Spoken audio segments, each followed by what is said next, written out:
पवित्र रमजान मासरे मु भद्रकर समस्त मुस्लिम भाई भौणी तथा ओडिशार समस्त मुस्लिम भाई भौणी को अंतर सहित शुभेच्छा एवं मुबारकबाद जनाऊँगी। आपड़ जाथे जमी कहले गोटे भाईचारा सहर प्रकृत में भाईचारा सहर। आज आप देखिथे केते मुस्लिम पर्व में आम हिंदू मैंने केते संख्यार आसिक सामिल होती। तेणु आपड़ जाथे ये हिंदू मैंने ईद पालन करथांती एवं मुस्लिम माने काली पूजा पालन करथांती।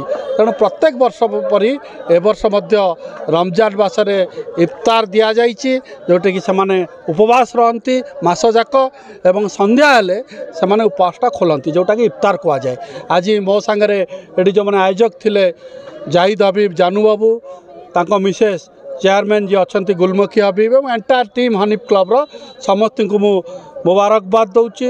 एवं तत्सहित आज आउ गोटे कथा जहाँकि आज पौराध्यक्ष जी अच्छा सान भणी गुलमुखी हबीब तांकर आज 2 वर्ष पूर्ति होवे से केक काटिया जाऊँच। तत्सहित आज आउ गोटे ऐतिहासिक दिन आज होली आम मानकर जो थे कि आज आम समस्त होली पालन कर हिंदू मुस्लिम समस्ते मिसिकी। तेणु आज निश्चय गोटे नियारा दिन निश्चित भाव में यहाँ निरा एवं यहाँ ही आमर भाईचारा कहीं भद्रक सबू पर्व आम मिलमिशिकी पालन करुचु। आज रमजान मास मु समस्त को शुभेच्छा दूची एवं समस्ते आज एकत्रित हेले। बुलू भाई टीम सहित आज ये आसिकी पहुँचले आम सहित इफ्तार कले जोटा कि आम बहुत खुशी अनुभव करुचु। समस्ते मिसिकी यही दिन को आम सेलिब्रेट कलु कहीं आज 26 मार्च आमर 2 वर्ष जो ऐतिहासिक जीत समस्त भद्रकवासी ऐतिहासिक विजय सेटा आज 2 वर्ष कंप्लीट होती। से आम आज इफ्तार पार्टी अरेंज करूँ।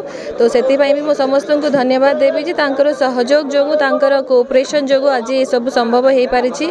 मोर आशा अच्छी जे आगामी दिन पर भी समस्त सारा भद्रकवासी आशीर्वाद आम सहित रहिबो। तो आउ थे समस्त को धन्यवाद जे आमर निमंत्रण रक्षा करी समस्ते आज ये आसिकी आम सहित इफ्तार कले आमको आशीर्वाद देले।